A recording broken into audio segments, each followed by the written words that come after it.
مجھے ایک لڑکی سے محبت ہے۔ وہ لڑکی میرے ساتھ مائنڈ گیمز کھیل رہی ہے۔ جب اس کا دل کرتا ہے بات کر لیتی ہے، ورنہ جتنی مرضی کوشش کر لو منہ نہیں لگاتی۔ پچھلے دنوں اس نے مجھ سے صبح سویرے رابطہ کیا اور کہا وہ آج مجھ سے ملنا چاہتی ہے۔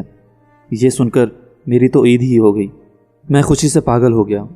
حالانکہ میں پیپر کی تیاری کے لیے ساری رات جاگتا رہتا تھا، لیکن پھر بھی میں جلدی سے اٹھا، شاور لیا اور اچھے سے تیار ہو کر جہاں اس نے بلایا تھا وہاں پہنچ گیا۔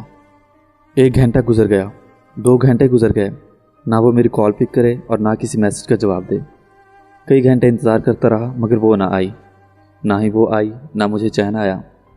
میں وہیں بیٹھا اس کا انتظار کرتا رہا، اسے کالز اور میسیجز کرتا رہا مگر اس کی طرف سے کوئی جواب نہیں آیا۔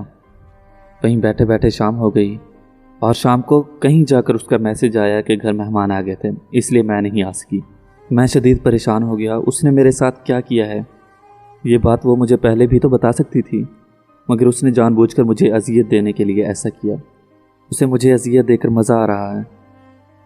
اسے پتہ ہے مجھے اس سے محبت ہے اور وہ میرے ساتھ جو مرضی سلوک کرے میں اسے نہیں چھوڑوں گا۔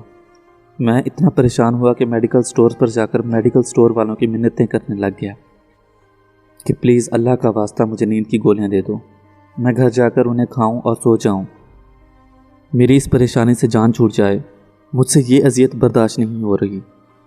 جب میں فقیروں کی طرح میڈیکل سٹور والوں سے نیند کی گولیاں مانگ مانگ کر تھک گیا تو اپنے ایک دوست کے پاس چلا گیا۔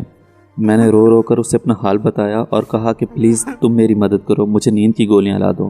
میں تمہارے سامنے 2 گولیاں کھاؤں گا کیونکہ 1 گولی اب مجھ پہ اثر نہیں کرتی، باقی گولیاں تم رکھ لینا تاکہ جب کبھی مجھے ضرورت پڑے تو تم سے لے لوں۔ میں مرنا نہیں چاہتا مگر مجھ سے یہ اذیت برداشت نہیں ہوتی۔ اس نے مجھے اپنے والدین کے کمرے سے نیند کی 2 گولیاں چوری لا کر دیتے ہوئے کہا کہ میں نے اپنے ماں باپ کو لڑتے اور لڑ کر نیند کی گولیاں کھاتے دیکھا ہے، اس لیے میں یہ کہتا ہوں کہ مسائل حل کرنے سے حل ہوتے ہیں، نہ کہ نیند کی گولیاں کھانے سے۔